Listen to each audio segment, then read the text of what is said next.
Welcome, dear viewers. Welcome to this session on digital literacy and technology-enabled learning in context of NEP. As we all know, post-COVID, technology has taken a major role in education sector. So far, we were thinking that it will take us another 10 years to reach where we are today in the post-pandemic scenario. In such a situation, it has become really important for us to understand why it is important to promote and be digitally literate, and also understand how we can do the teaching learning transactions with the help of technology, which not only makes our lives easier, but it also makes it more important and more easy to transact the entire concept that you're wanting the learner to learn. And specifically in context of the new education policy 2020, which the government has been stressing so much upon, we need to understand how technology can be imbibed in the teaching learning processes and how it can play a very important, versatile, dynamic role in these transactions. All of us are in the business of education. So we need to know and understand how we can create the best products, and technology is an aid for that. So welcome to all of you to this session of digital literacy and technology enabled learning in context of NEP.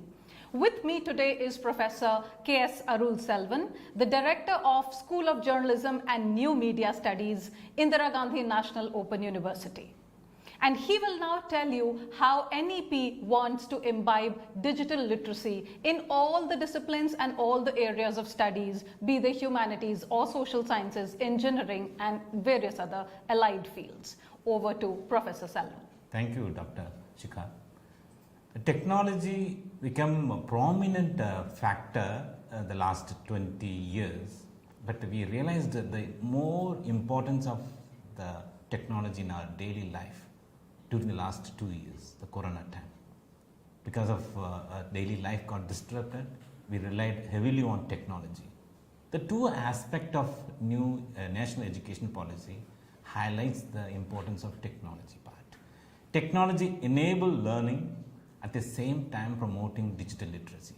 These two are very important fundamental components when we are transacting the teaching learning process through communication system. When we are in a distance mode, when we are in a lifelong mode, when we are in an online mode, all our teaching learning process being used, transacted through computers, through camera, through microphone, through laptop and LMS like that. Various media components are involved in this technology enabled learning. We need to understand how to handle the media, particularly technology enabled media platform. So that's the focus of this presentation within the context of the recommendation of national education policy. We have two major points we are going to discuss in the presentation, followed by this question answer session. One is technology enabled learning. What are the intricacies and other dimensions? Secondly, media and information literacy and teaching learning process. What is the correlation between these two processes in order to enhance the better pedagogical process through distance learning or transaction based teaching learning process. Now I request Dr. Shikha to talk more about technology enabled learning process. Thank you, sir. I am Dr. Shikha Rai, Associate Professor with the School of Journalism and New Media Studies. And as of now, I will be talking on the technology enabled learning. First and foremost, we need to understand what is this technology enabled learning. Whenever we are using digital content through some technologies, through some platform, through some systems, and we are helping in conducting the student learning, keeping her learning pedagogy in mind in order to enhance her learning experience, that is what is known as TEL or technology enabled learning. Now this, as we all know, is the age of digital learners. So these are the people who are digitally very sound. They are very proficient with the use of technology. They all have smartphones. Now we need to develop the multiple senses which are involved in learning, because there are different kinds of learning styles that different learners have. We also need to make our learning student centric. And the TEL environment, the learning environment, has to be so designed keeping the pedagogy in mind. Now let us try and first look at what are the basics of enhancing the teaching learning processes. The first and foremost thing is that the TEL, technology enabled learning, it creates a culture of robust technology environment, and it leads to development of teaching, learning and assessment. So these are the three major pillars in the teaching learning transactions. All of them are positively affected by use of technology. Students are actively engaged with learning objects. More the student engagement, the better the satisfaction and more the retention amongst the learners. Also, as we all know that there are various learner styles that different learners have. These, the technology component, it helps in serving the unique needs of students. So these needs can be met by using differentiated pathways for differentiated instructions. So say for example, somebody is good with the auditory part of it. So they will be able to grasp things better if they're listening to it through a podcast. On the other hand, there are others who would find the audiovisual component more bearable, or they will be able to retain more of the audiovisual component. So these are the different learning styles that learners have. Technology helps us give the component, give the concept to different learners according to their learning styles. Then there is instructional design versus the learner design. Earlier, we used to be talking in the field of education about instructional design. So it was more of a top-down approach whereby the teacher used to say, what are the things that you must do in order to learn certain components? But with TEL, it has become more of a learner-centric design. And this is more evidence-based activity design. Say, for example, it makes use of certain tasks, certain tools, certain activity patterns, which can help us as teachers assess how is the learning taking place and what is the best decision in the interest of the learner. The parallel design of activity and technology provides the best outcome. Then it also focuses on the goals of NEP. We all understand as teachers how important NEP is in today's times. So it helps in producing creative learning, collaborative working. It helps in the interdisciplinary and multidisciplinary approach, which is the focus of NEP. It also helps with the intercultural communication and problem solving. So this kind of technology-enabled learning is self-paced, self-directed, and it is a kind of learning which takes place anytime, anywhere. Also, as teachers, you need to know what is in it for you. How is it helpful to you? Is it only about increasing your burden of producing videos and audios and podcasts and writing blogs? No. With the new generation of learners, teachers need the newest skills. So you are no more the sage who is talking to the people, and you are no more the mentor on the side. You are today the co-constructor of learning. So if you can develop skills and change your teaching pedagogy, you can motivate your students, you can take advantage of your learners' potential, you can lessen your burden by teaching them how to search, how to validate and how to synthesize information. Moreover, you can also communicate and collaborate and teach them to do that as well. So it definitely takes off chunks of burden off your shoulders and at the same time produces great results. Now let us look at the overall benefits of technology-enabled learning. More in terms of the institution, more in terms of the teachers as well as the learners. One, like I just said, it is anytime, anywhere education. Two, it provides better access to the student. So it is not like you've missed the lecture because you were unwell. You can go back and look at the video later on in the day. It is more cost saving. It is more learner focused. It is measurable. With the help of big data and all other tools that helps the big data perform its tasks, you are able to measure the kind of learning, the amount of learning that is exactly taking place in different sections of your learners. Then of course it helps us get better learning outcomes. And it has a faster response time. You are able to get as teachers a feedback in a shorter amount of time. And then there is a better use of experts. So if I want to listen to a professor in Michigan, it is very easy that asynchronously I either look at the video which has been managed for me by my institution, or I am able to asynchronously ask my questions to which answers would be given later by the expert. So we are able to make use of global experts. Then focusing on what exactly is needed for you. You could be teachers in schools, you could be teachers in colleges or in universities. So how do you use technology in classroom in order to enhance learning? What all can you do? So these are just some of the ideas. You may have your own and many others. One is one can create digital content. This could be in the form of blogs, in the form of podcasts, ebooks, videos, flyers, and so many other digital art. And one can also encourage creative expressions from students. Also, one can integrate videos and multimedia in lessons and presentations. It helps you give a break from the, probably the boredom that comes in once a lecture starts.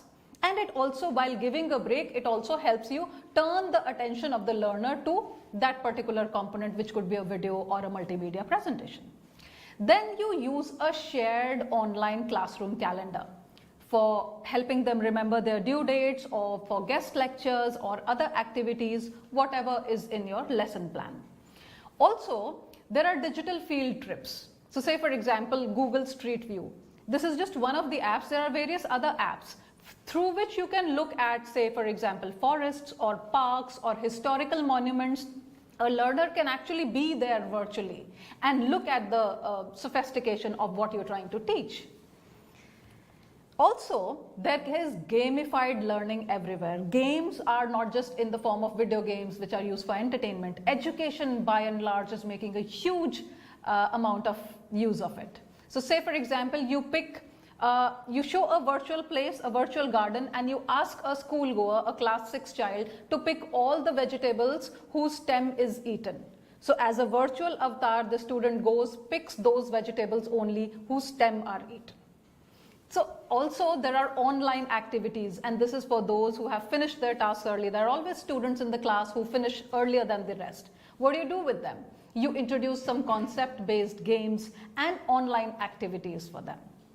Another thing that one can do is integrate social media. The youngsters are very frequently on their social media handles, be it Instagram, be it Facebook, or Twitter, whichever else. So Facebook groups can be used for posting discussion topics, and Twitter can be used for asking questions. There can be multiple other things that, and multiple other social media platforms that may be made use of in order to transact teaching concepts. And then of course, getting student feedback. Now this can be anonymous. It can be in the form of polls. It can be in the form of online surveys. So what's working and what's not working with the class, it will be evident to the teacher there and then. Also, problems and confusions can be sorted out. So these are the ways how we can use technology in classroom to enhance learning. So finally, I'd like to say that the watchword remains digital literacy. It is very important not only for the learners but also for the educators. We cannot afford to fall behind. So for learners, it will help in procuring online resources and making tasks simpler.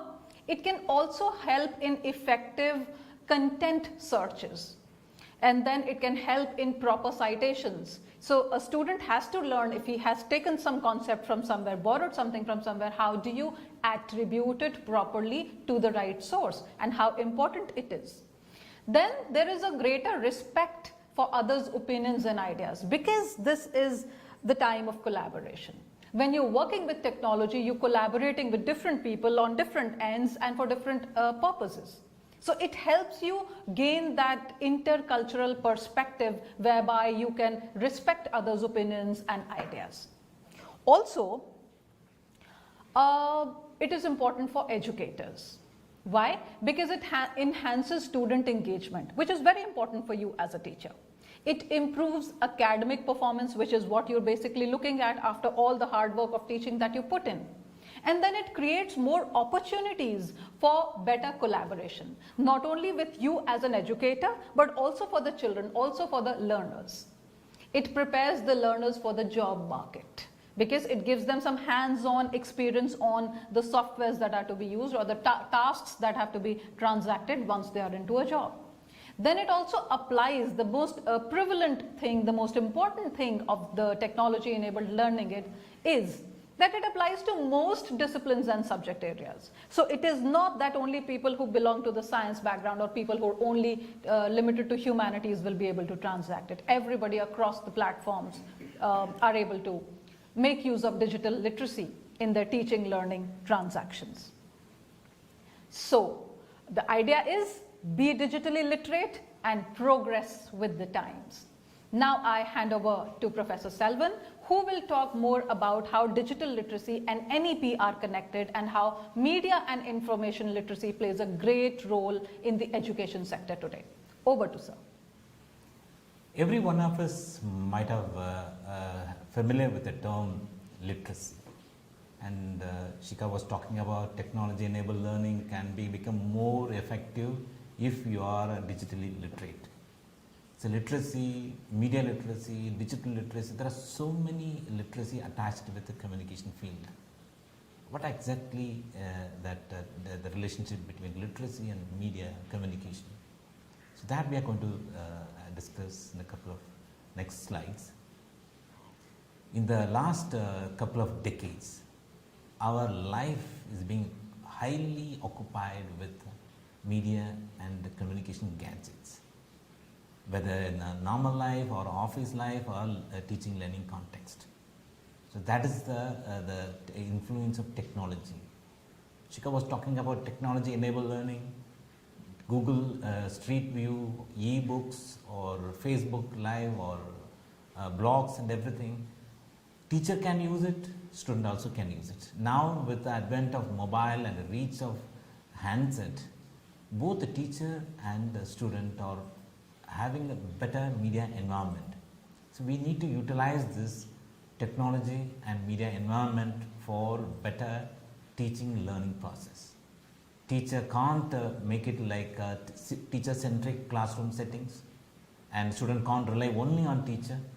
And now with the advent of enormous technological based knowledge distribution system, the teacher can facilitate the knowledge distribution along with the classroom. Students are having gadgets, computers are available either through institution or through personal capacity. They need to integrate, but how do we integrate? Integration means all these communication gadgets, don't treat them as a technological gadgets, but treat them as a communication platform. Here, whether it's in a classroom settings or distance mode or online mode, we are using a video, we are using audio. I'm not using the word mobile or computer. Remember that there's a lot of difference between the YouTube or gadgets and audio and video. We have to use a text, we have to use the graphics, we need to use audio and video. This is one aspect of communication.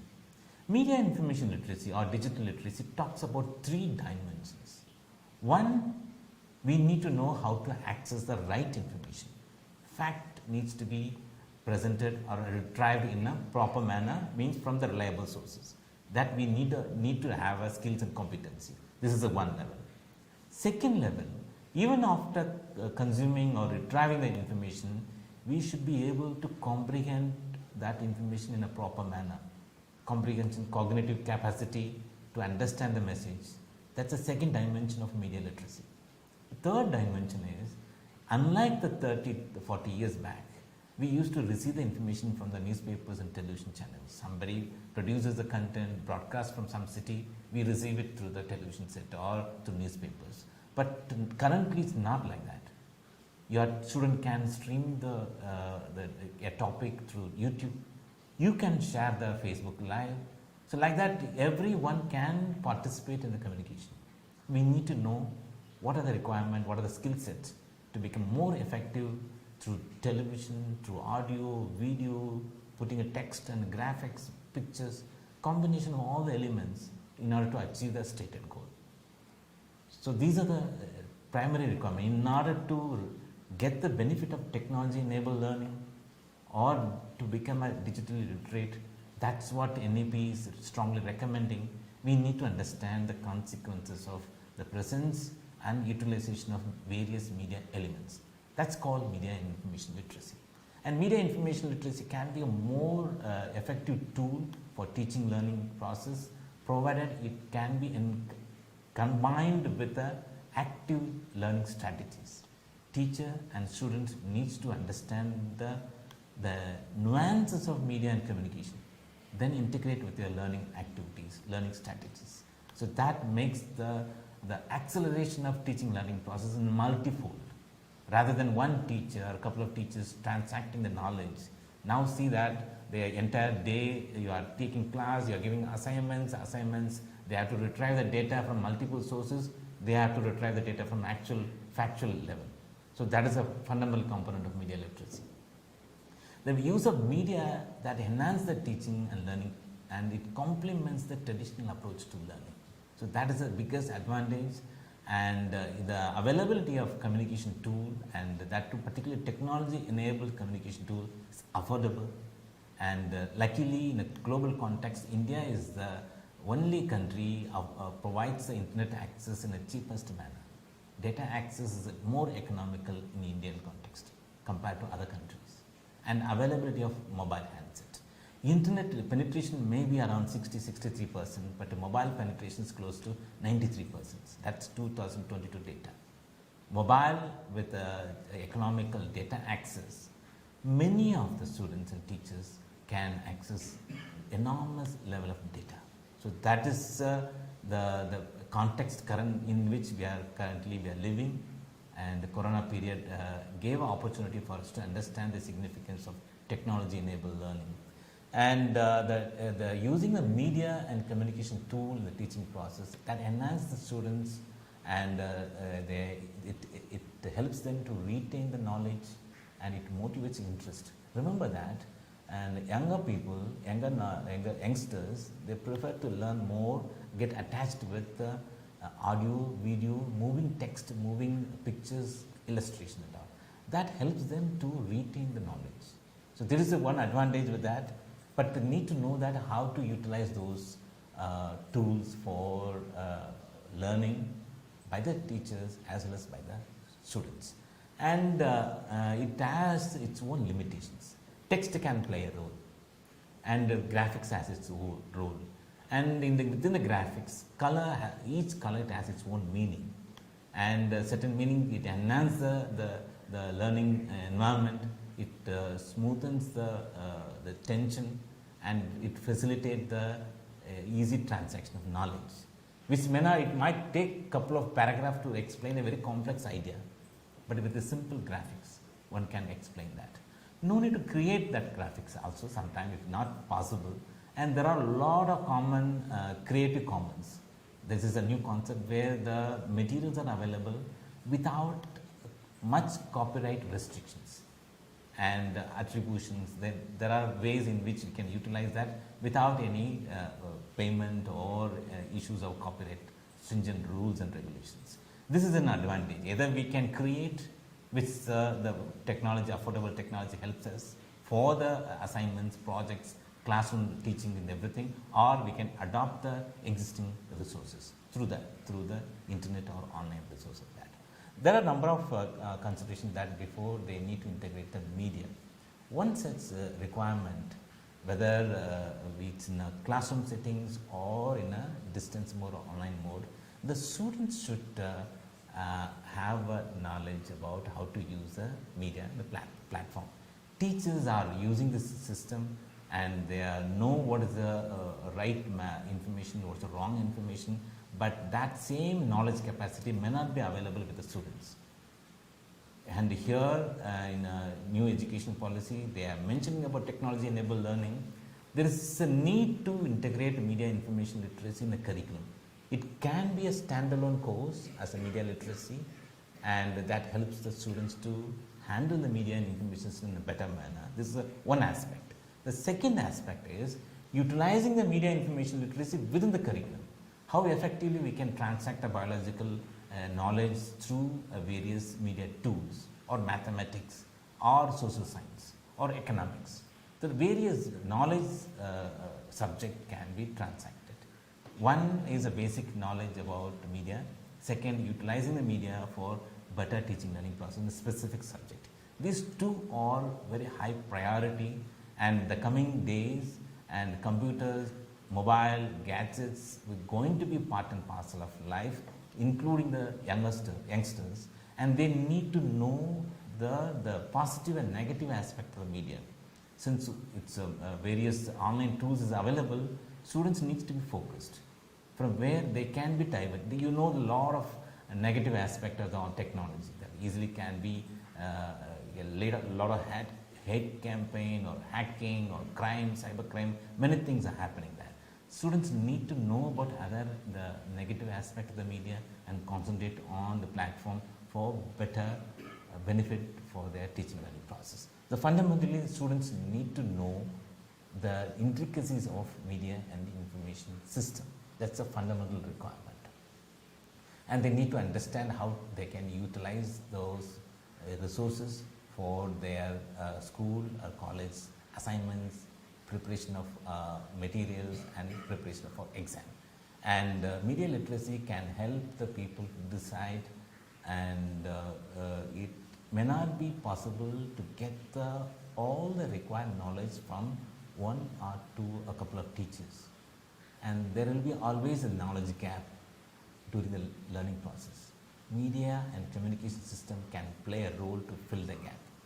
But we need to effectively utilize those system to fill the gap. And it can complement with the teacher learning process of the school or college in order to enhance the cognitive and knowledge capacity of the students. That's a benefit.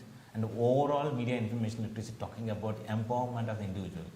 Empowerment means having better knowledge, better information, one can take a better decisions. So that's the ultimate goal of media information literacy, and a teacher and the students should be able to utilize it for their own individual empowerment for the larger, better goal.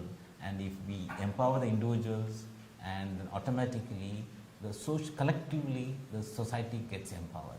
This is what we have witnessed in many developed countries, and then long historical evidence are existing about educational intervention regarding empowering individuals with regard to media and information. Last 30-40 years, we have a historical record for the complementing role of media for betterment of individuals. So that is a fundamental requirement, particularly the students level. Youngsters needs to be trained enough to handle the media and communication tool. Then only we can get the actual benefit from the technology enabled learning that's being introduced in the first part of the meeting. And once the students are trained enough in the media and information system, these are the benefits. If you look at the screen, you can understand that they can be able to access the broad range of tools with a flexible technical skill, and not necessarily confined to the classroom or library. They have sky is the limit for them to learn, get the information, and they can critically analyze any information, because the media information literacy teaches them about how to handle the text or video, audio, because every communication tool is coming in the public domain comes with a certain hidden agenda. They need to understand that. They have to filter out the information, because they can't, if they allow those information with agenda, it will spoil their attitudes, knowledge, opinion. So a lot of consequences are there. So students, if they are able, if they are literate, media literate or digital literate, they will be able to critically analyze the incoming information, and equally they will be able to produce the content, and not necessarily to content in a textual format. They can produce it in multiple media elements, and they have better skills of collecting the knowledge and sharing the knowledge with a peer group, and they will be very responsible, and they are responsible in terms of expressing their opinions, views within the classroom, within the school, within the family, outside the schools and college and family system. This is the more important part during this misinformation and disinformation process that's being accelerated with the advent of social media platforms. So this will help them to protect this kind of hate campaign or misinformation or disinformation thing. And there are a lot of ways in which the media can be utilized. The slide shows about how the student-centric media activities helps them to learn the better knowledge system, and how lecturer, faculty members and utilize the media and the information tools for the delivery of knowledge part. And there are various ways in which the media can play a role. What are the advantages? It helps them to showcasing the complex ideas, and it helps them to assess their own capability, and certain theoretical concept may not be able to explain in a short point of time. So that can be complemented with the various audio video contents, and the similar benefit for the students in terms of media and audio video content always retain the better interest. This is one advantage. It helps them to enhance their analytical skills, and they're able to utilize those tools to introspect the concepts and theory in multiple perspectives. So this is one advantage, and they can access the resources across the globe. And this is the benefit of utilizing media and information system. What are the ways in which the current scenario can be improved? This is what national education policy is expecting that. One, there can be a media and information literacy as a kind of educational intervention in the school curriculum level. As of now, there is a course curriculum that talks about only understanding the text. Understanding the text is one aspect of media literacy, but media literacy talks about other two: one, how to access the right information, how to participate in the communication. So media information literacy needs to be introduced in a holistic manner in different levels, the school and colleges. This is one of the recommendation may be taken forward, because this is what witnessed in many developed countries. And secondly, the teacher and faculty needs to be trained on the subject of media and information handling system, and not necessarily utilizing the digital literacy, how to use a computer or how to use the PowerPoint, but rather than the meaning and syntax and various knowledge associated with the different elements of media that needs to be introduced. And media information literacy can be facilitated through lifelong teaching learning process, whether students or teachers beyond the school and curriculum, they can get the information about the media through the open system, open learning system, or through informal or non-formal learning system. These are the potential way in which we can popularize the media literacy, and that indirectly helps the school and teaching learning process to that. And now we'll go for the question and answer section about the topic of this session: technology enabled learning, digital literacy and media information literacy for better, effective teaching learning process. Shikha. Right.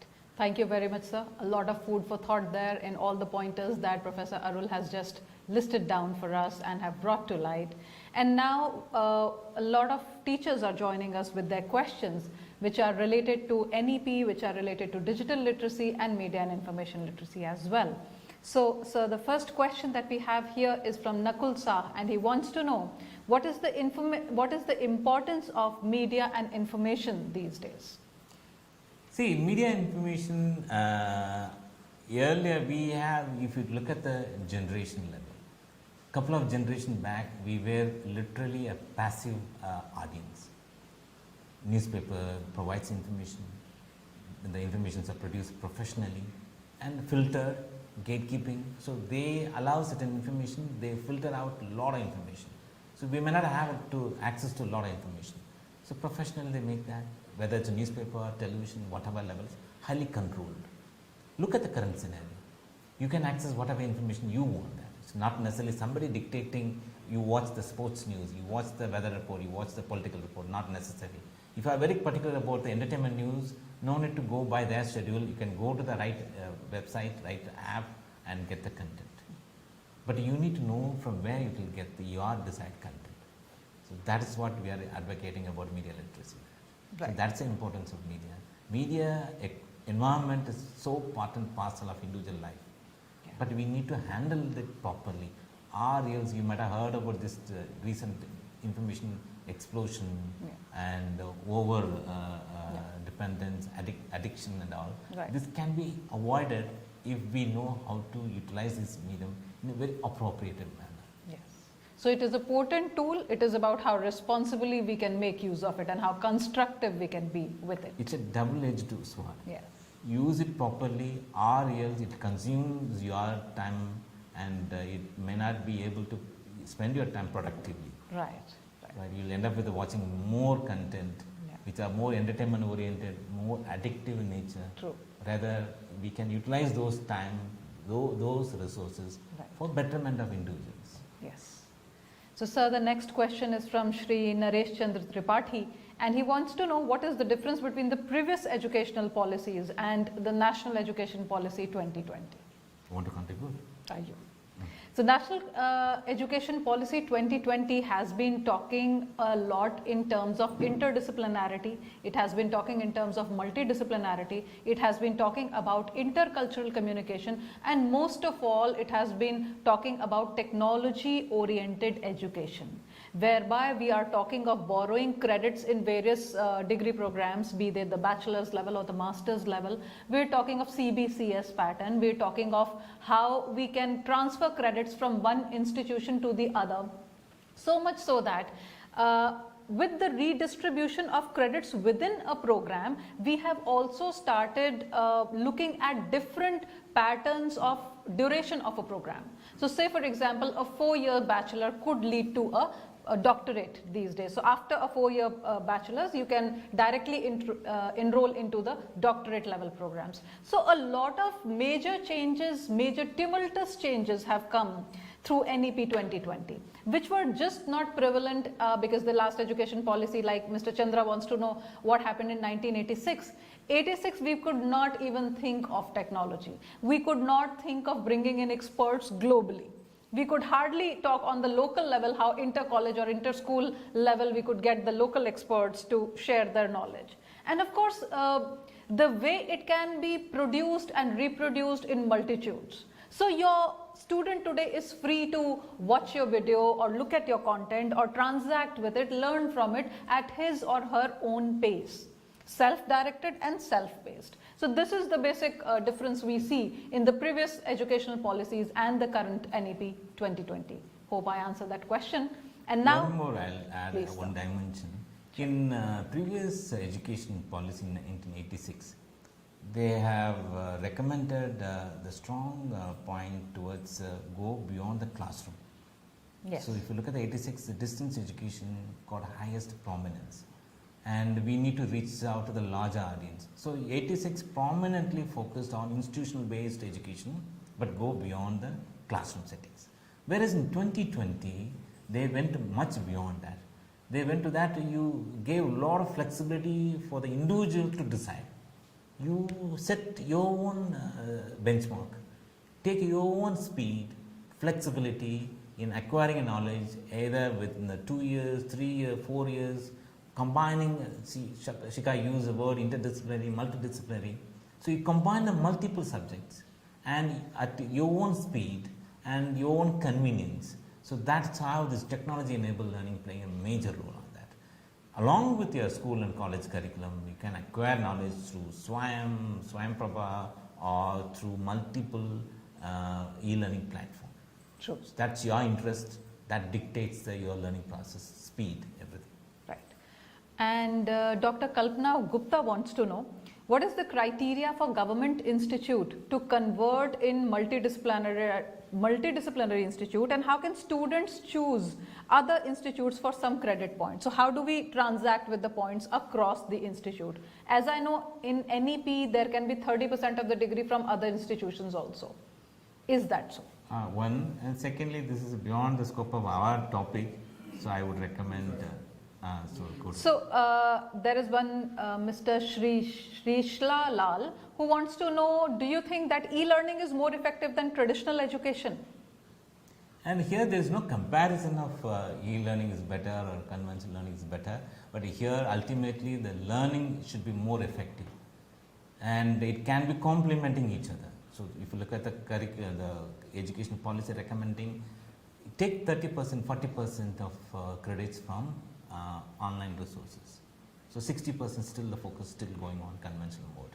Which is better, which is not better, that's not going to go for that debate. Ultimately, we have to acquire the knowledge. The best resources, whatever available, we have to do that. So there is no mandatory for the students to choose a particular SWAYAM course from particular institute.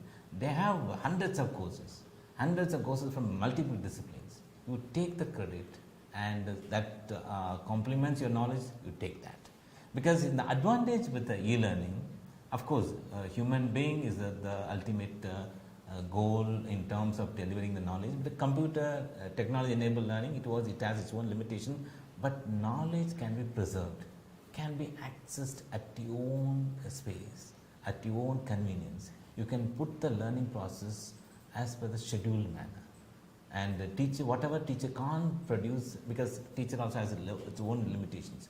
The knowledge gap, what we referred earlier, can be filled with the existing knowledge from outside.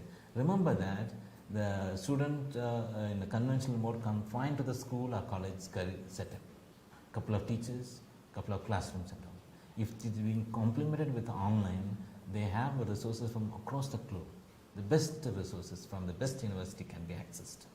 So we have to approach these two, and it needs to be complementing each other rather than competing each other. True. One interesting question from Ms. Indu Tyagi, and she wants to know, how can we motivate teachers to adopt technology in delivering their content? So as you know that in case we want to teach how tsunami is being created, it might take for a teacher to explain with the blackboard, the chalk, and explain that this is how the earthquake creates the ripples and then goes the waves create a lot of damages and all. Might take a couple of 20-30 minutes to explain that, and more effective also. But that can be played in a 3 minutes video, 3 minutes graphics, or it can be easily with the proper side effects and music and all, and easily students can understand that. True. And the copy can be distributed among the classroom anytime. If they are not able to understand during the class time, they can watch it 10 times, 8 times, 5 times to understand the concept. So this is one advantage for the technology enabled learning. This characteristics the teachers should understand that, and it's not a big because everyone is having a mobile. Now we are comfortable with transacting with the others and the family members through video call or through audio messages or through text messages. Same how we are transacting with our family members, we have to transact with the students. That's the only difference. Here, instead of 2-3 members, we might be end up with transacting with 30-40 people. The message is similar, and the teaching learning process goes on into 24/7 if we go for technology learning process. There may be a psychological barrier in adopting the technology, and that's why in our discussion we strongly recommended that media and information literacy standalone course, either in lifelong setting or an open learning system, and anyone who are interested in the college and teaching learning process can go through that basic training to understand how each media element plays a crucial role in the information delivery. Use that, because information and media gadgets are not new to us. We are utilizing it for our individual use. We have to utilize it for professional level. So that's there may be a gap. That gap can be filled with a course like a media literacy or digital literacy course. That's what we are strongly advocating, that for betterment of utilizing technology for learning. That's a main point of NEP. Right.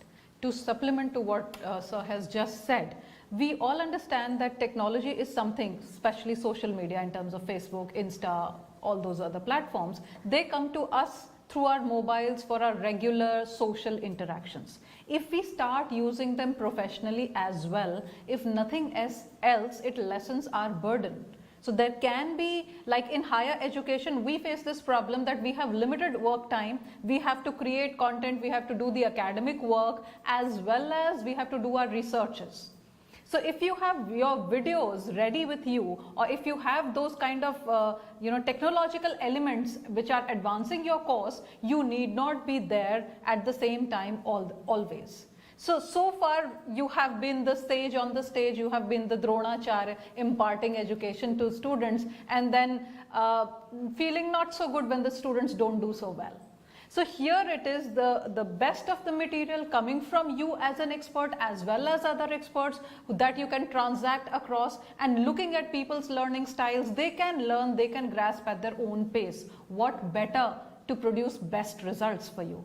So I think this should be something which should keep you motivated to produce technology enabled course material and accordingly transact with your students. So one more point, Shikha. So in classroom settings, we used to teach in for the students. right. We have very limited scope of understanding how much they have understood the concept. Yes. Yes. Suppose, as Shikha was talking, you produce technology-based content, you are putting it in a YouTube kind of platform. You will be surprised after a couple of months. There are thousands of people might have seen your video, not necessarily from your teachers, your students. Others, your video will be available publicly. Anyone can come and watch the videos, and you can track whoever watching, because this online platform provides a lot of data. You can understand that how many people are coming and who are the people, how much time they are spending. You can analyze the information consumed through your video. Yes. Which is, though possible in a conventional mode, but it here and it's in one click you will get all the data. Yeah. And it might be motivating more to produce more content. Exactly. So that is the one beauty of technology. Data analytics, that's also the another aspect of teaching learning process. You can easily track the learning process quite easily. And accordingly modify your content. That, and yeah, yes, right. absolutely. This brings us to another very important question, which is specifically in the Indian context. Mr. Sunil Kumar wants to know, in which way do we combat with rural students in case of digital learning and technology? What he probably means to ask is, technology isn't reaching the rural areas of the country at the same speed as it is reaching the cities. So what is our answer? How do we take technology to the rural belt? So I think he's referring the term digital inequality. I'm not using the word digital divide, inequality. Yeah. But it's not fair to use the word rural students. Digital inequality existing in every level. And I may have a computer, I may have mobile, but I may not have a competency to access information from particular source. So I'm inadequate handling the data. Remember that. There's an inequality. You may be better. Suppose you are a software engineer and you know how quickly to get the data from multiple websites, right, which may not be possible for me, because I have to go to individual websites to download the data. Might take a couple of days, but she will do it within 2-3 hours. So you can understand the difference. But that kind of inequality existing in all levels, either skill, competency in terms of access, you can see the variation, and skill and competency in comprehending the content, again there is a lot of variation, and producing and participating in the online platform. How many of us are posting material regularly? Somebody might be posting 10 times, 20 times. Somebody might be posting 2 posts in a year. So you can see the difference. There may be reasons. So we can't bifurcate this kind of inequality because of rural, because of urban, because of semi-urban area, but still agree that the rural and the locational disadvantage may be hampering on that. Technology may not be available due to the various reasons, because of electricity disturbances or the language barriers. Material, because even now in the online platform 55% of the content is in English, and Indian language content is very minimal, less than 1%. So that are the challenges we have, because technology is not available in rural area. That can't be accepted here, because I said 93% of Indian population are connected to mobile, and in the mobile data access is very economical. But how best we are utilizing, there is an issue. There is an issue of skills and competency to utilize the available, because YouTube should be available. And not only that, nowadays there are many public hotspots available. Go to railway station, you have a Wi-Fi available, free of cost. And there are many places the hotspots are provided. Libraries are providing, public universities are providing that. So nothing wrong in have a handset which are nowadays reasonably available. Exactly. And better have the knowledge about how to utilize it, identify the hotspot, go and spend time. Yeah, it might be difficult because we have to overcome the inequality. And, Moreover, the rural belt, the block development officers can be contacted to provide in certain community centers, Wi-Fi should be available 24 hours at a good speed. I think that should be possible. and moreover, India has been considered as a mobile nation. Yes. All the developed countries before the internet, they had a very good telephonic internet, telephone network, cable network. Yeah. Very easy. Nook and corner they connected. And once internet came, the fiber optic, it's easy for them to replace it. Yes. So once they replaced the coaxial cable to fiber optic, nook and corner got connected to internet. But it took very long time for India to catch up with the internet revolution. And once 2G, 3G mobile network came, the wireless provided the highest adoption rate. And we are the second largest internet users in the world after China. Yeah. That not because of the broadband connection, but because of mobile connection. Exactly. Whereas all the developed countries, they have better speed through wire connection, broadband connection. Whereas here we have wireless connection. That's So it's a mobile nation, and we have to utilize those resources. We may not have a computer, but certainly we must be having mobile. So we have to orient ourselves to utilize those available resources for betterment of ourselves. This is what the media literacy also addresses that. Yes, absolutely. Within the mobile, how to use the better technology. Yeah. Right. So, like we had a similar question on how to motivate teachers in starting to use technology in their teaching learning transactions. Here is a question from Dr. Anshu Kumar Singh, who wants to know how to guide students towards innovative learning. Students, innovative learning, this is how, remember that. And when you give an assignment for a couple of students, okay, come tomorrow, come prepared with some idea, come and you give a small speech on that. Yeah. That is for 2-3 students. You give same assignment to another group of students, okay, you don't need to give a speech, but you make a PowerPoint presentation. Or with your mobile, you create a small video and see the response from them. The people might be more motivated, more interested to make videos, maybe more interested to make PPTs. When there is a creativity, of course, I'm not saying that writing essay and delivering is not that equal. Of course, that has its own merits. But whereas in the audio, video, PPT, video, if you make it that, it involves a lot of creativity. Students will be more interested to know that, and it automatically motivates them to do it.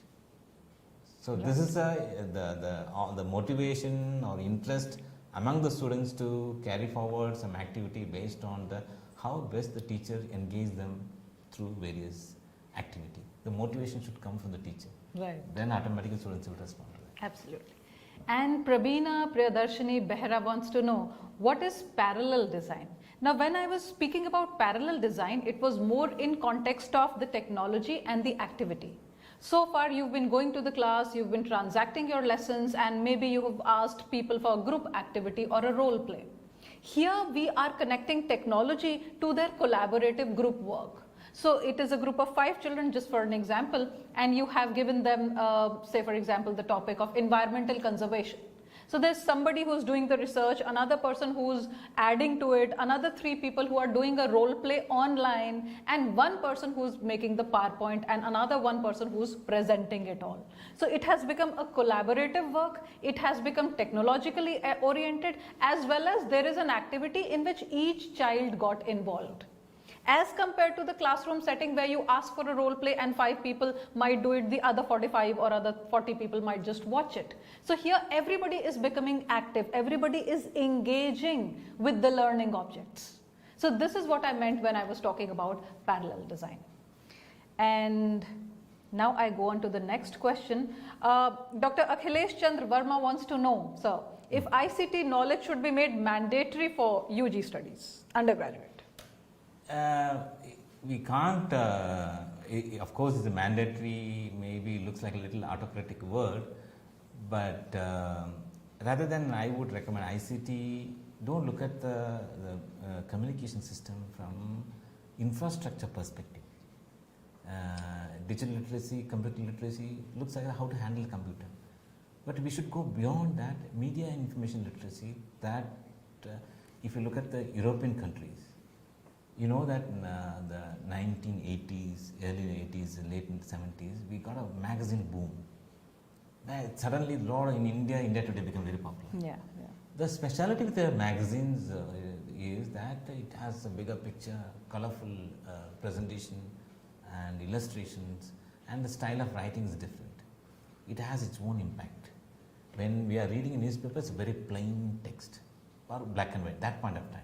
And suddenly some different change happened that. And when we go for bigger picture, bigger presentation technique, it reaches higher. It attracts the attention. So when the magazine boom happened, many European countries, they responded in the sense how to read magazine. It was introduced in the classroom in 1980s. Right. And when the color television came, they modified that, how to deal with the audio video content.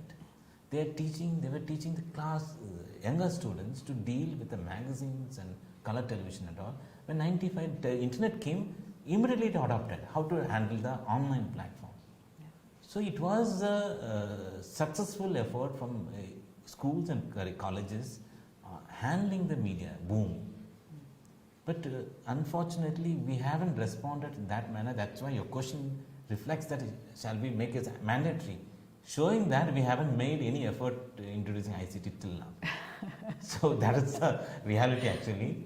And that's why this session, the purpose of the session is to propagate the media literacy. We haven't gone to that level, we need to do that. Rather than ICT, we would strongly recommend digital literacy or media literacy. That combines many aspects. It brings the personal benefit, it brings the professional benefits. So that is one strong recommendation is required, and this is a policy level decision needs to be taken, appropriate intervention. But we strongly recommend the intervention should come from the schools and colleges, because it might take a long time to train the youngsters. Absolutely. Rather than if we train the teachers, yeah. And the teachers will train the students throughout the year. Absolutely. It's that easy to catch up with a large section. Yeah.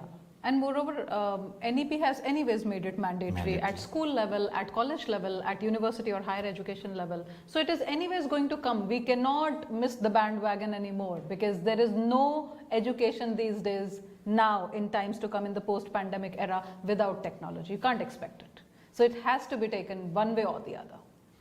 And the next question comes from Punita Rao Dharnevar, and she wants to know, can you please tell more about digital trips? Okay, I mentioned digital field trips and I mentioned Google View, Google Street View. Now that is an app. If you want to find a park, it will take you there, it will show you an automated place and you can virtually feel what that park looks like, or what that forest looks like, what kind of trees are there in that forest, or say for example a historical monument, Humayun's tomb in Delhi, say for example, or Qutub Minar. So how does it look? It will give you a multi-dimensional 7D, 3D, 4D view of the monument, what is inside. Everything will be reflected right there on your mobile phone. So this is what I meant. In order to make it so, say for example, you're a history teacher and you're teaching them about the Mughal period, or the Humayun tomb could be one of the places where you would want to visit. So that is why I said one of the benefits of technology-enabled learning is that it saves on your cost. Ideally, in one semester, you cannot plan more than one field trip. And here you are, by the use of an app, you are helping the student look at so many monuments, forests, parks, whatever else is there in your course, whatever you think that the student should visit, should view for himself or herself, will be possible through an app. So it is cost saving, it is time saving, it gives a better, greater understanding to your learner, and this kind of an understanding the student never forgets. That is why this learning becomes much more meaningful. This is what I meant when I was mentioning the digital field trip. So I hope with that we've answered most of your questions, and thank you. I get a lot of compliments for the session. Thank you very much. I hope you have benefited with it. And it was a pleasure speaking to you, though virtually, but it was a nice interaction from our end as well. Thank you all very much. Thank you.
सभी शिक्षक साथियों, आप सबका हार्दिक अभिनंदन। Good afternoon to each one of you and welcome to this live conferencing. आज हमारे बीच में इंदिरा गांधी राष्ट्रीय मुक्त विश्वविद्यालय के सम कुलपति प्रोफेसर सत्यकाम जी हैं।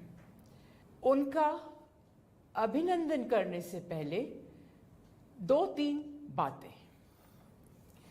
राष्ट्रीय शिक्षा नीति, नई राष्ट्रीय शिक्षा नीति, जैसा कि आप सबको पता है, 2020 में घोषणा की गई भारत सरकार ने। शिक्षा मंत्रालय, भारत सरकार ने इंदिरा गांधी राष्ट्रीय विश्वविद्यालय को 15 लाख हायर एजुकेशन इंस्टीट्यूशंस के शिक्षकों को इसका प्रशिक्षण का भार दिया। आप सबने तो पढ़ लिया होगा राष्ट्रीय शिक्षा नीति, पर ये ऑनलाइन प्रशिक्षण जो शिक्षा मंत्रालय ने कहा, ये 36 घंटे का कार्यक्रम है। आप सबने स्वयं पे एनरोल किया। हमारा पहला कार्यक्रम 9 सितंबर से शुरू हुआ और 17 सितंबर तक रहा। पहला बैच, जिसमें 6400 शिक्षकों ने भाग लिया। अब ये सेकंड बैच है, जिसमें आप सब उपस्थित हैं, जो आज से शुरू हुआ है और ये चलेगा 30 सितंबर तक। जैसा कि आप सब ने स्वयं प्लेटफॉर्म पोर्टल पे जाके देखा होगा, इसमें वीडियोस हैं, इसमें टेक्सचुअल मॉड्यूल्स हैं, जो हम आशा करते हैं कि आप सब ने पढ़ लिए होंगे। इसमें डिस्कशन फोरम है और 6 लाइव कॉन्फ्रेंसिंग सेशंस हैं जो आज से शुरू हुए हैं। तो आज का पहला जो सेशन है लाइव टेली कॉन्फ्रेंसिंग, जो आप सब स्वयं प्रभा पे देख रहे हैं, उसका पहला आज सेशन है। मैं अपने सम कुलपति प्रोफेसर सत्यकाम का फिर से एक बार अभिनंदन करती हूं। और जैसा कि आप सब ने पढ़ा होगा राष्ट्रीय शिक्षा नीति में कि क्षेत्रीय भाषा, राष्ट्रीय भाषा पे काफी जोर दिया गया है और शिक्षण पद्धति में इसका कैसे उपयोग किया जा सकता है, इसके बारे में हमारे सम कुलपति प्रोफेसर सत्यकाम आज चर्चा करेंगे। आशा करती हूं कि आप सब अपने चैट में प्रश्न भेजेंगे। 25 से 30 मिनट या उससे कम एक प्रेजेंटेशन होगा प्रोफेसर सत्यकाम का और उसके बाद प्रश्न उत्तर होगा। शुक्रिया, थैंक यू। नमस्कार साथियों, आज मेरी खुशनसीबी है, मेरा सौभाग्य है कि मैं अपने शिक्षक साथियों के साथ वार्ता करने जा रहा हूं राष्ट्रीय शिक्षा नीति 2020 के संदर्भ में और एक खास मुद्दे पर। वो मुद्दा है मातृभाषाओं में, भारतीय भाषाओं में, आपकी अपनी भाषा में, जहां जहां आप लोग महाविद्यालयों और विश्वविद्यालयों में कार्यरत हैं, वहां की भाषा में हम अपने विद्यार्थियों को कैसे पढ़ाएं, कैसे उनसे वार्तालाप करें। आमतौर पर यह माना जाता है और एक जो हमारे मस्तिष्क में ये जो धारणा है कि हम अंग्रेजी के माध्यम से ही बेहतर पढ़ा सकते हैं और इसी में उच्च गुणवत्ता की शिक्षा दी जा सकती है। लेकिन ये एक भ्रम है, वस्तुतः एक औपनिवेशिक हस्तक्षेप है, औपनिवेशिक भार है हमारे ऊपर। जो नई शिक्षा नीति, राष्ट्रीय शिक्षा नीति 2020 है, वो इसी भाषागत दासता से हमें मुक्त करवाना चाहती है। क्योंकि जब तक हम अपनी भाषा में सोचेंगे नहीं, जब तक अपनी भाषा में हम क्रियान्वयन नहीं करेंगे, पढ़ाई जो हमारा काम है, मैं भी आप ही की तरह एक अध्यापक हूं और ये समझ लीजिए कि एक अध्यापक अपने अध्यापक साथियों के साथ चर्चा कर रहा है। मैंने जब नई शिक्षा नीति यानी राष्ट्रीय शिक्षा नीति को पढ़ना शुरू किया तो मैंने ये देखा कि प्राथमिक विद्यालय से लेकर उच्च शिक्षा तक जो इस राष्ट्रीय शिक्षा नीति में जो एक सूत्र जो हमें दिया गया है, वह सूत्र है भारतीयता का। ये इस शिक्षा नीति का एक बहुत ही विशिष्ट लक्षण है, एक स्पेशल क्वालिटी है इसकी, एक गुणवत्ता है इसकी कि भाषा के बारे में बात की गई, भारतीयता के बारे में बात की। अब जब भारतीयता के बारे में बात की जा रही है कि हमें भारतीय ज्ञान परंपरा को आगे लाना है, तो हम अंग्रेजी के माध्यम से या किसी भी विदेशी भाषा के माध्यम से उस ज्ञान परंपरा को कैसे अपने विद्यार्थियों तक पहुंचा सकते हैं। बहुत से ऐसे क्षेत्र हैं जिनकी हम अंग्रेजी में व्याख्या नहीं कर सकते। अब यहां एक सबसे बड़ी जो हो सकता है कि आपके सामने ये अवरोध आए उन महाविद्यालयों में या विश्वविद्यालयों में जहां पर बहुत सारे भाषाभाषी आपकी कक्षा में हैं। अब जब आपकी कक्षा में बहुत भाषाभाषी हैं और आपका विश्वविद्यालय, महाविद्यालय मान लीजिए कि पश्चिम बंगाल में है और आप बांग्ला में पढ़ाना शुरू करते हैं, तो बहुत सारे वही लोग वंचित रह सकते हैं जिनको हिंदी तो आती है, अंग्रेजी तो आती है, लेकिन बांग्ला नहीं आता। इसी तरह सभी क्षेत्रों की बात हम कर सकते हैं, उदाहरण दे सकते हैं। हिंदी प्रदेशों में जैसे मध्य प्रदेश है, बिहार है, उत्तर प्रदेश है, उसमें हम पंजाब और हिमाचल को भी शामिल कर सकते हैं। यहां हिंदी के माध्यम से यदि हम अपने विद्यार्थियों को पढ़ाते हैं, अध्ययन अध्यापन करते हैं, शोध करते हैं, तो बहुत ज्यादा भाषायिक समस्या नहीं आती है, कोई अड़चन नहीं आती, कोई रुकावट नहीं आती। लेकिन जब कोई एक ऐसे क्षेत्र में हो जहां एक खास भारतीय भाषा ही बोली जाती है, वहां पर आपके पास दो रास्ते हैं। या तो आप अंग्रेजी में पढ़ाएं या अंग्रेजी और बांग्ला मिश्रित में पढ़ाएं या अंग्रेजी और तेलुगु मिश्रित में पढ़ाएं, या फिर यदि संभव हो तो हिंदी में पढ़ाएं। यह चयन आपको करना है कि आपके महाविद्यालय में और आपके विश्वविद्यालय में विद्यार्थियों का प्रोफाइल क्या है और यदि मिक्स प्रोफाइल है तो इसके लिए हम लोगों को, जो हम अध्यापक हैं, उन अध्यापकों को देखना होगा कि किस तरह से हम अपनी भाषा का ज्यादा से ज्यादा इस्तेमाल कर सकते हैं।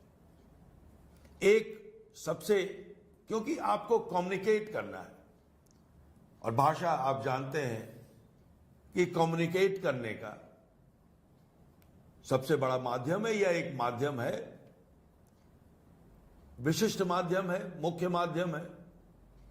तो अगर हम ऐसी भाषा चुन लेते हैं जिसके द्वारा हम कम्युनिकेट ही नहीं कर पाए, तो निश्चित रूप से हमारी पढ़ाई में, हमारे पढ़ने पढ़ाने में एक अवरोध उत्पन्न होगा। लेकिन जहां पर ऐसी समस्या नहीं है,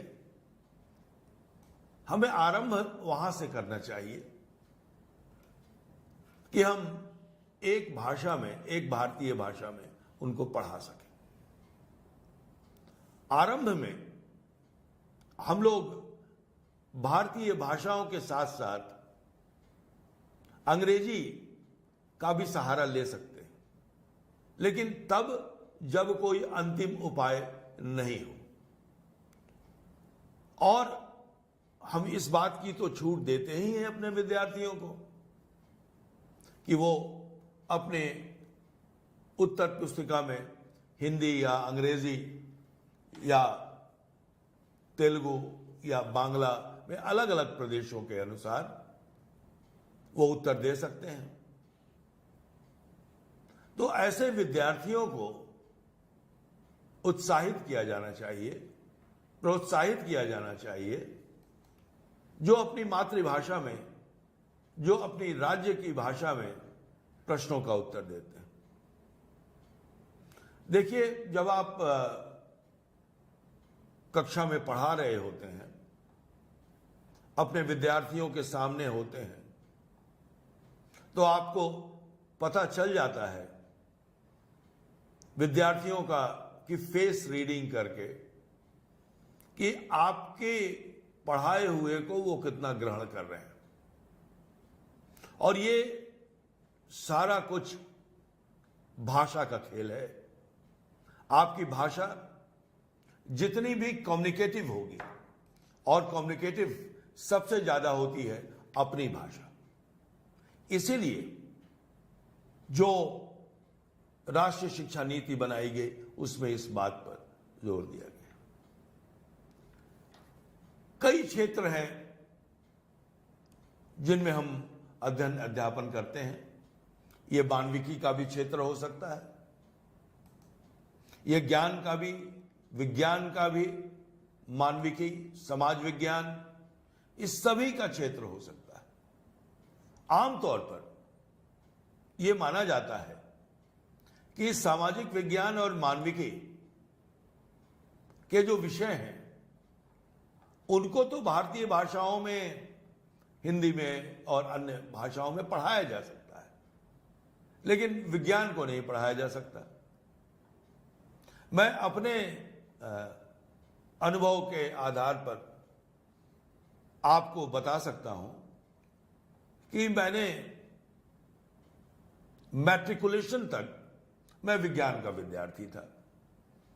मैंने रसायन विज्ञान भी पढ़ा है, मैंने जीव विज्ञान भी पढ़ा है और भौतिकी भी पढ़ी।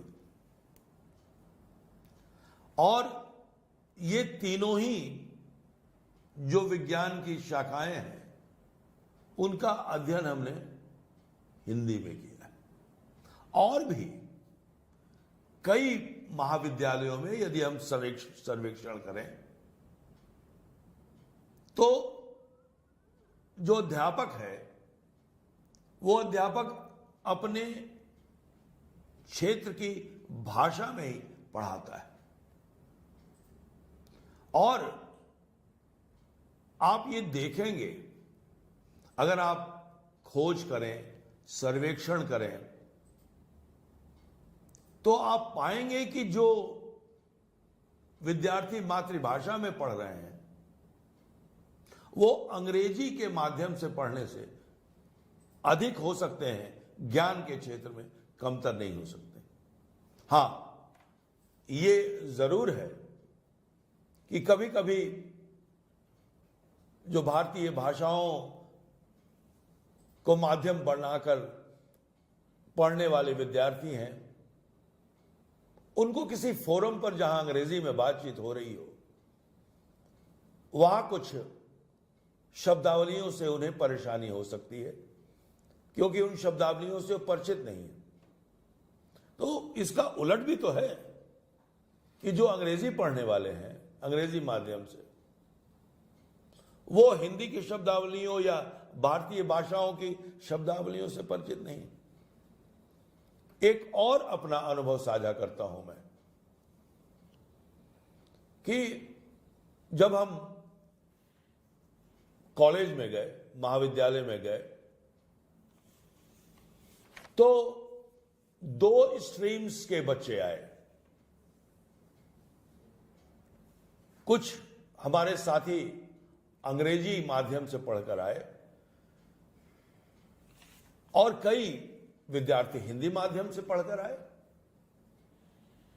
दोनों के बीच संयोग हुआ, वार्तालाप हुआ, बातचीत हुई और यह देखा गया कि अपनी भाषा में जिन विद्यार्थियों ने स्कूल तक शिक्षा प्राप्त की थी, उनका फाउंडेशन बहुत मजबूत था।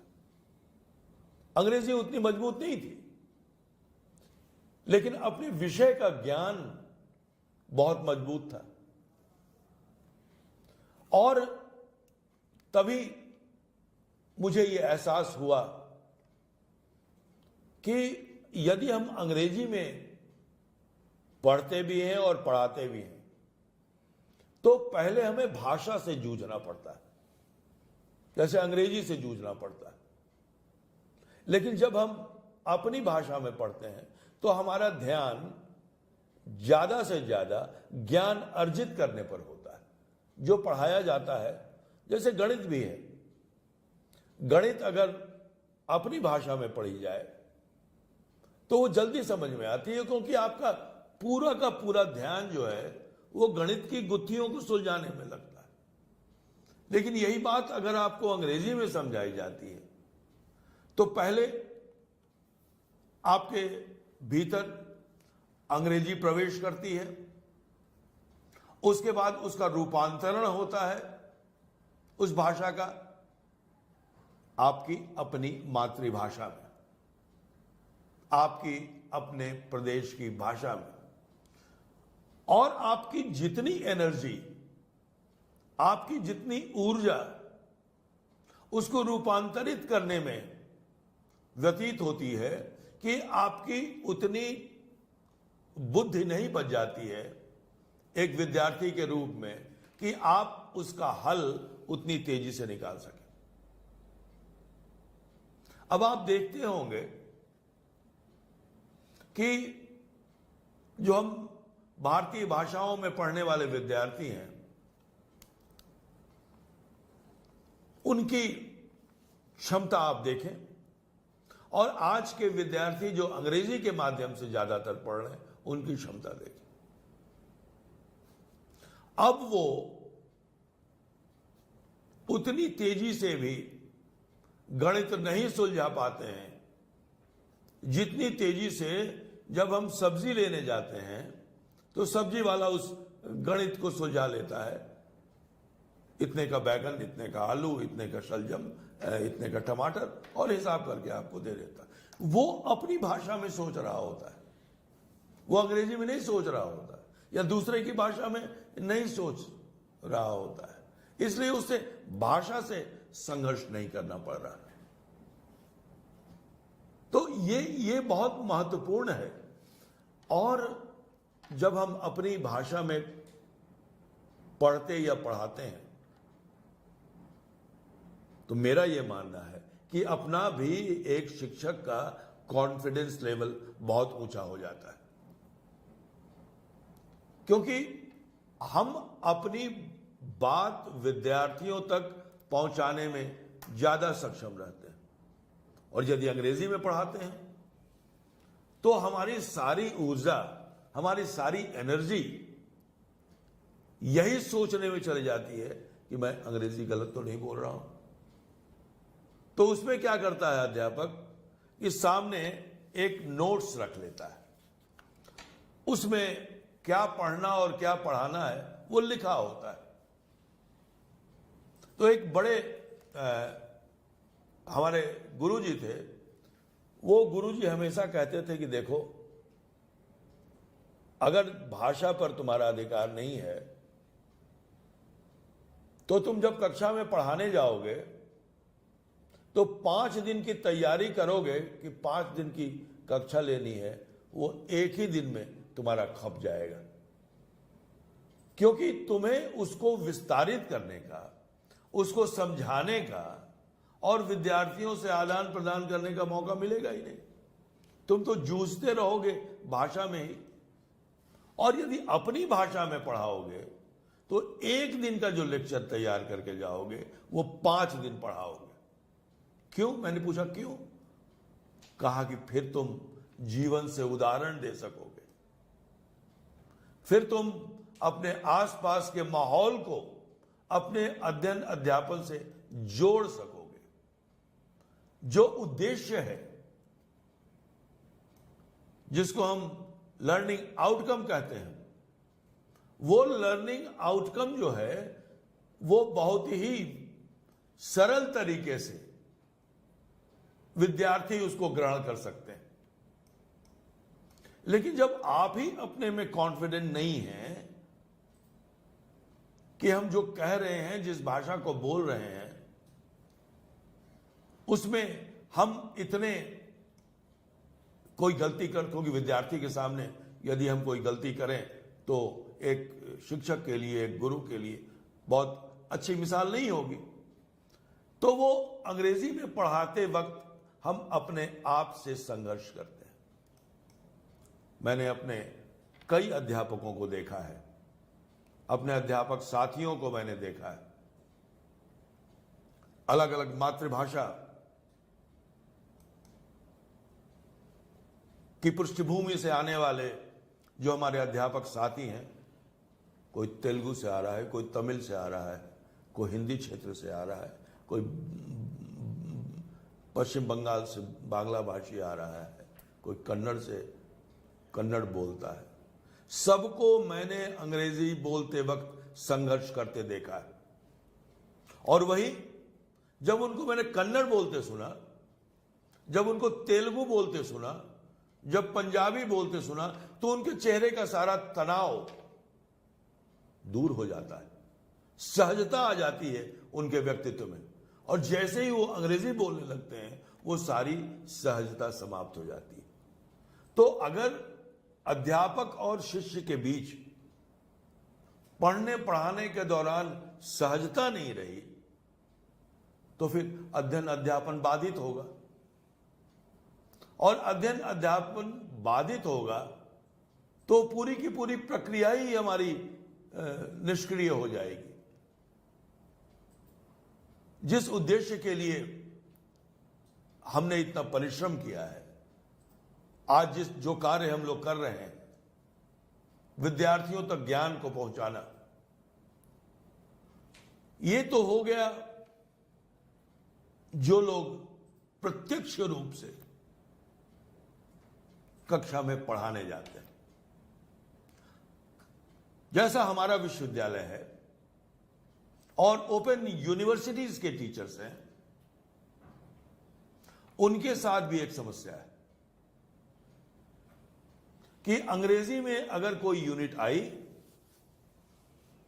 और उसको अगर हमें लिखना है या उसको एडिट करना है तो निश्चित रूप से एक मानसिक समस्या तो आती है। लेकिन यदि हम अपनी भाषा में उसको तैयार करते हैं या बोलते हैं, जैसे आजकल इंदिरा गांधी राष्ट्रीय मुक्त विश्वविद्यालय की तरफ से विभिन्न भारतीय भाषाओं में विद्यार्थियों की काउंसलिंग हो रही, विद्यार्थियों को पढ़ाया जा रहा है ऑनलाइन। ठीक है कि उनको अध्ययन सामग्री अंग्रेजी या हिंदी में या एक दो और भारतीय भाषाओं में दी जा रही है, और हमारा उद्देश्य है कि सभी भारतीय भाषाओं में हम सामग्री उपलब्ध करा सकें। लेकिन क्यों हमने शुरू किया मातृभाषाओं में, भारतीय भाषाओं में काउंसलिंग करना? इसलिए कि जो अंग्रेजी ने जो गैप पैदा किया है लर्निंग और टीचिंग के बीच में, वो टीचिंग और लर्निंग का जो गैप है वो गैप समाप्त हो जाए, और ये गैप भारतीय भाषाएं ही दूर कर सकती। और आपके पास जो फेस टू फेस टीचिंग करते हैं उनके पास एक और सुविधा होती है, ट्यूटोरियल्स की सुविधा होती है, काउंसलिंग की भी सुविधा होती है, जहां आप छोटे समूह में विद्यार्थियों के साथ बातचीत करते हैं, उनकी प्रश्नों को समझते हैं, क्योंकि एक कक्षा में 40 से 50 से 60 विद्यार्थी होते हैं, सबसे अलग अलग बात करना आवश्यक नहीं होता है, नहीं हो सकता है, संभव भी नहीं हो सकता है। तो जो छोटे छोटे ग्रुप में हैं, उन छोटे छोटे ग्रुप्स में भी आप सामान्य भाषा में बात कर सकते हैं। यही उद्देश्य है राष्ट्रीय शिक्षा नीति का, कि अपनी भाषा में यदि हम विद्यार्थियों के सामने जाते हैं, विद्यार्थियों से रूबरू होते हैं, और यह कोई मेरा कहा हुआ नहीं है, यह भाषा वैज्ञानिक जो लिंग्विस्ट हैं उन्होंने बताया है कि अपनी भाषा में विद्यार्थी ज्यादा सक्षम होता है। एक मैं और उदाहरण देना चाहूंगा आपको। आप सोचिए और देखिए, या घर जाके सोचिएगा भी आप, कि कितने देश हैं जिन्होंने दूसरे देश की भाषा में पढ़कर या अनुसंधान करके कोई नया आविष्कार किया है।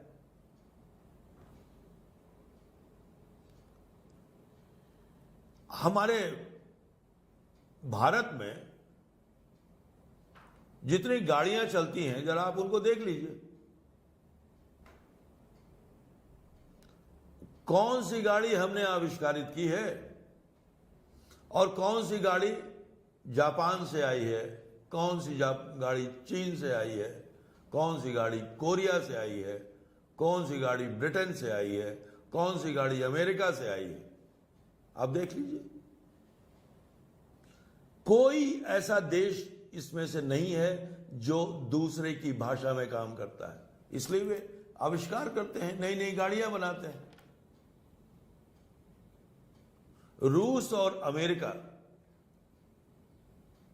चाहे वो परमाणु का क्षेत्र हो, चाहे नए नए आविष्कार का क्षेत्र हो, या जापान, अपनी भाषा में बात करते हैं। हम क्यों नहीं कर सकते?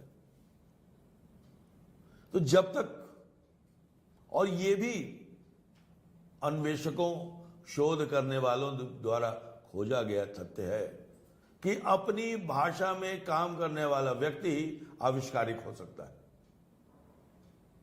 दूसरे की भाषा में काम करने वाला अनुयायी तो हो सकता है, फॉलोअर हो सकता है। हम बड़े बड़े कंप्यूटर के कंपनीज में काम तो कर सकते हैं, लेकिन हम कंप्यूटर नहीं बना सकते, हम सॉफ्टवेयर उस तरह का डेवलप नहीं कर सकते हैं। जब भी सॉफ्टवेयर लेना होगा, हमको आयातित ही करना होगा।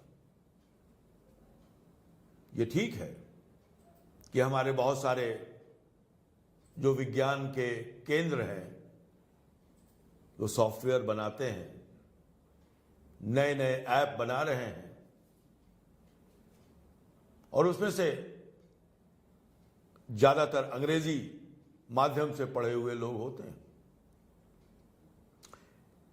लेकिन आप तुलना करके देख लीजिए कि क्या हमने कोई ऐसा मूलभूत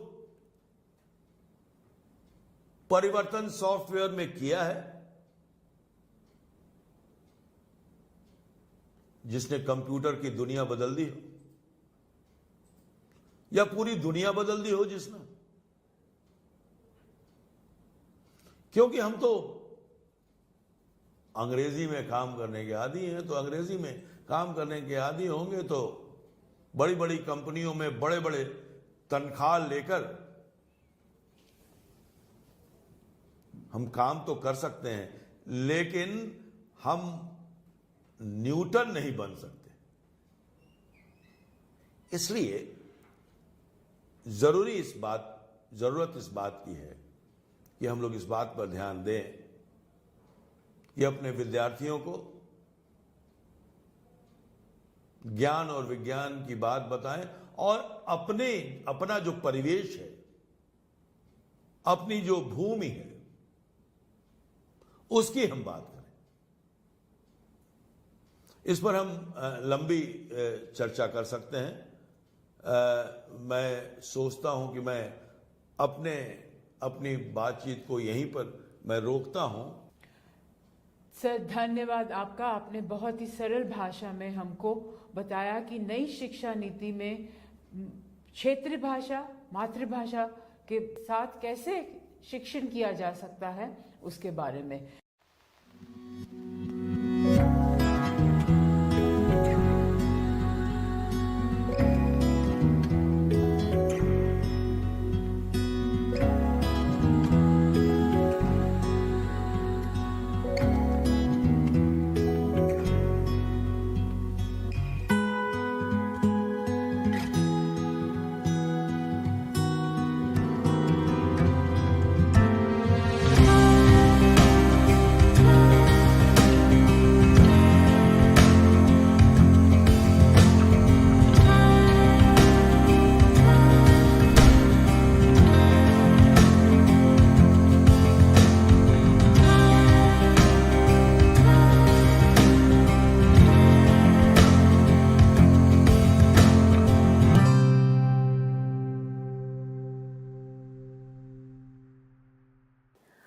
Welcome, dear learners. I am Professor Mona Khare, currently heading the Department of Educational Finance and also associated with the Center for Policy Research in Higher Education at the National Institute of Educational Planning and Administration, popularly known as NEPA, in New Delhi.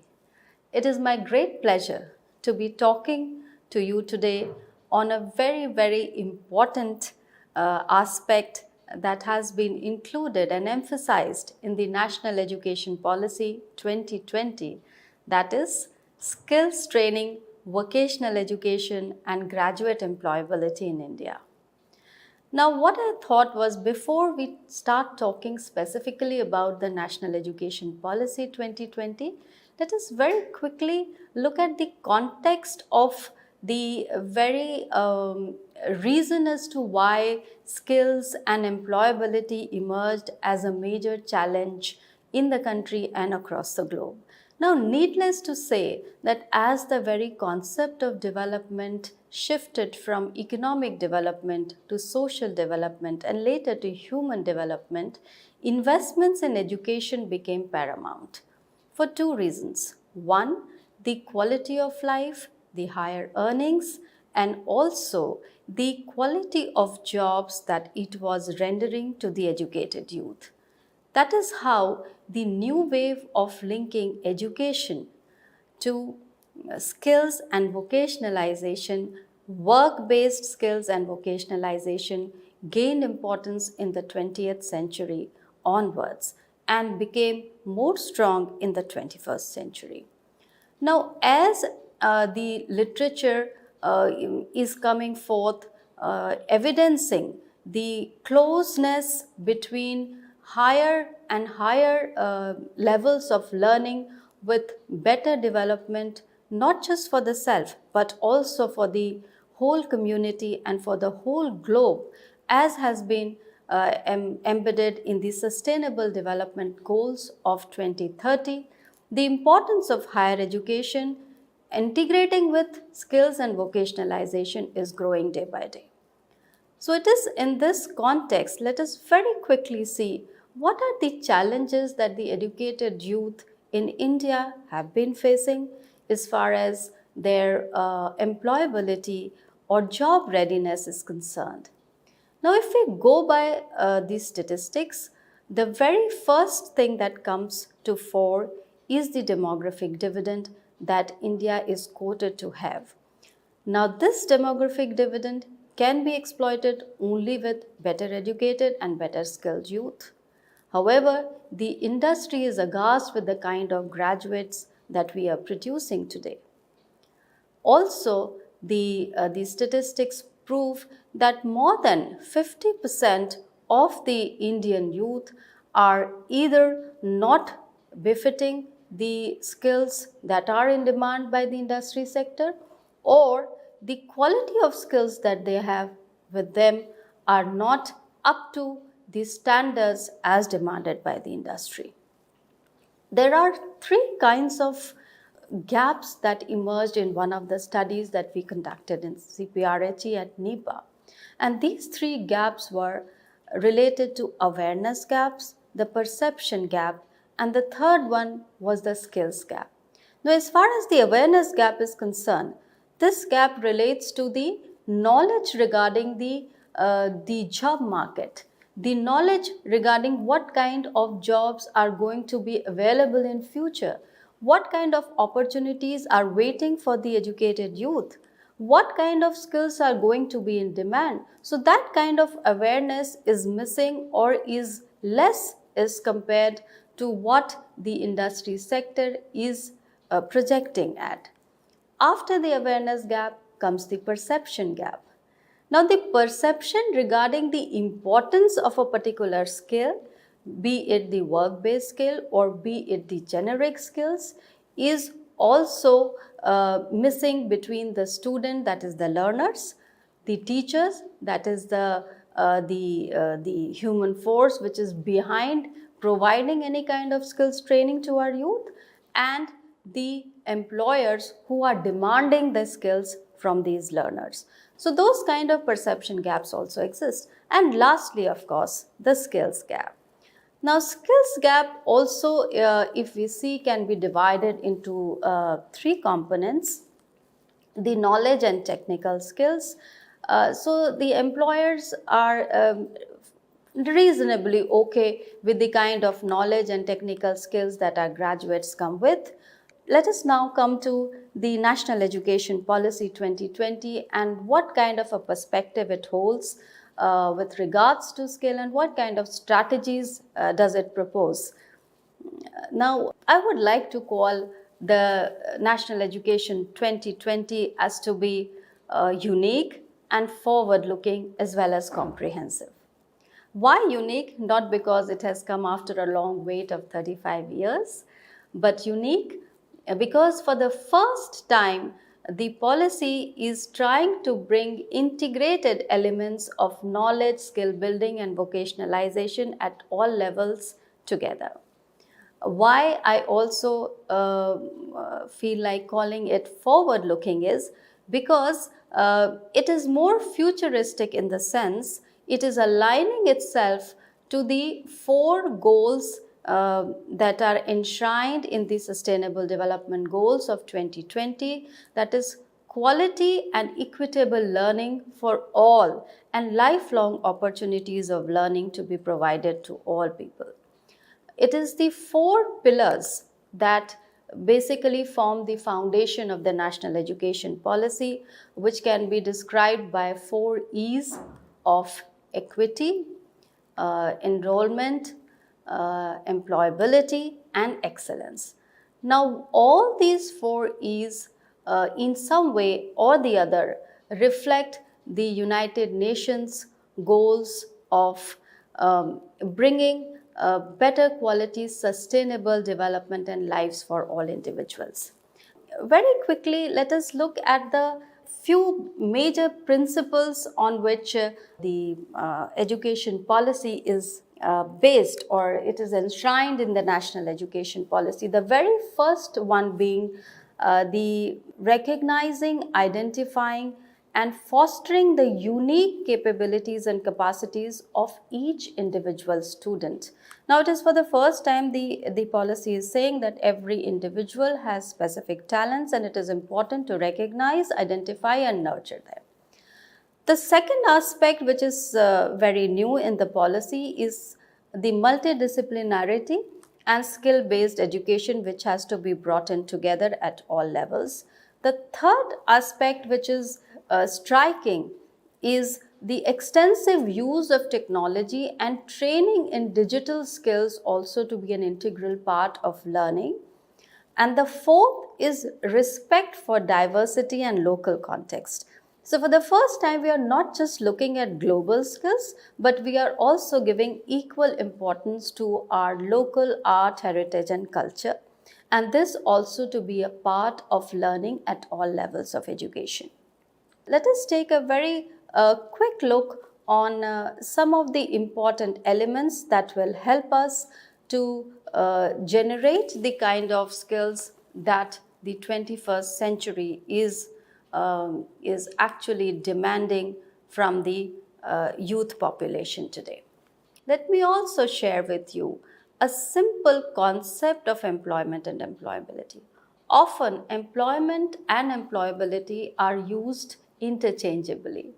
But are these two the same? Is a question that one must ask oneself. Now, if I have to answer in just one sentence, employment and employability are certainly not the same. Now, employability is basically an individual's preparedness for the world of work in totality. So, it comprises of a set of achievements in skills, in understandings, in personal attributes that can make graduates to gain employment, to remain in employment, to progress in employment, but also contribute in a meaningful fashion to the community and to the global development as well, aiming at sustainable development that flows down the generations. So this is how the concept of employability has to be understood, and this is how the concept of skills delivery has been encompassed in the National Education Policy 2020. The second aspect of skilling that one has to understand is the pace at which the new skills are coming into feature or are coming into focus with the fourth industrial revolution and now the fifth industrial revolution knocking the doors, which is based on IT-based high technologies, AI, that is artificial intelligence, big data management, etc., etc. So how this pace of change, the kind of dynamism that the industry sector is experiencing by way of putting up the demand for new skills every day. So on this point also, the National Education Policy has tried to provide some kind of a guidance and direction as to how we can tackle this very aspect of being responsive to the needs of the new industry. Let me now come to specific areas in terms of skill development, vocational education. They are also able to imbibe many of the generic skills which we just talked about are missing in our youth. So at the lower levels of education, we are trying to integrate with some foundational skills, some generic skills. At secondary and senior levels of education, we are trying to move towards more functional skills. However, it is for the first time that even at the higher education level, in a concrete fashion, the skills-based education is being integrated at all the levels, be it undergraduate teaching, be it postgraduate teaching, or be it even PhDs, doctoral level teaching. Now, at all levels, we are trying to not just integrate skill building with each of these subjects, but a separate degree and diploma level programs in vocationalization are also proposed to be started. So this is how we are trying to build a continuum of skill delivery across all levels of education. Also, what is very interesting to learn here is we are also trying to break the silos. We found that training was not part of higher education system at all. In fact, there were institutions like ITIs or polytechnics or even technical education, engineering and professional education, which had a component of skill, training, apprenticeship learning. All of these had a major content of skill building and training, but the general academic education at the higher education level was considered or was expected to be knowledge producing and imparting knowledge to the young learners by way of providing both horizontal and vertical mobility to the graduates. Now, when I say horizontal mobility, we are providing for students to move from general academic streams to vocational streams. There are greater choices and freedom and flexibility given to them to make a choice of the subjects that they would want to study, which may be a combination of science, of arts, of music, designs of postgraduate education or higher education. That is, we begin with, let us say, a 3-year undergrad program or a 4-year undergrad program with a 1-year postgraduate program. So all kinds of combinations and choices are being given to the students with greater flexibility to move between academic education, work-based education, skill-based education, and vocational education, thereby breaking the silos between the two. The third aspect that I would like to bring to fore is multilingualism and multidisciplinarity. For the first time, there has been a specific emphasis on bringing out literature, reading material and teaching in regional languages, also promoting English language and foreign language learning in the universities and also at senior levels of schooling. Multidisciplinary learning, interdisciplinary curriculum development, and multidisciplinary large-scale universities to be opened, which provide a more holistic kind of a learning, more diverse kind of an exposure to our learners is also in the fray. Then comes the third aspect, that is experiential learning. Now, how experiential learning can be promoted is the National Education Policy proposes 3 areas. One, of course, is the work-based learning skills. The second is art-based skills. And the third is sports skills. So, all 3 kinds of experiences to be combined, curricular and extracurricular experiences to be combined to give a holistic personality development opportunities to our learners. The fourth aspect is, in a big way, a boost to higher education vocationalization has been given. Not just by integrating skill-based learning at every level of higher education and all the courses that are being taught in the universities and colleges, but very specifically aligning higher education to vocational education by developing or aligning it to the national skills qualifications framework. Now, this skills qualification framework, which has been developed for vocation-based education for at 10 levels of education, which begins from the secondary, high secondary levels and goes up to the PhD levels. At 10 levels, descriptors have been given which are sector specific, which are industry specific, professional skills, core skills, technical skills which are required at various levels of workmanship in that particular sector or industry has been provided and developed, and the not just the curriculum has to be linked to these descriptors, but also the evaluation has to be linked to these descriptors. So in a way, standardize the skills training aspect. So the national occupational standards which come into picture over here, how the sector specific skills council under the overarching umbrella of the National Skill Development Commission has come out with national occupational standards to be linked with the national skills qualifications framework, and how they are going to be the guideposts of skills training and vocational education at 10 levels is something very interesting in this new education policy. Also, for the first time, the policy talks about recognizing prior learning.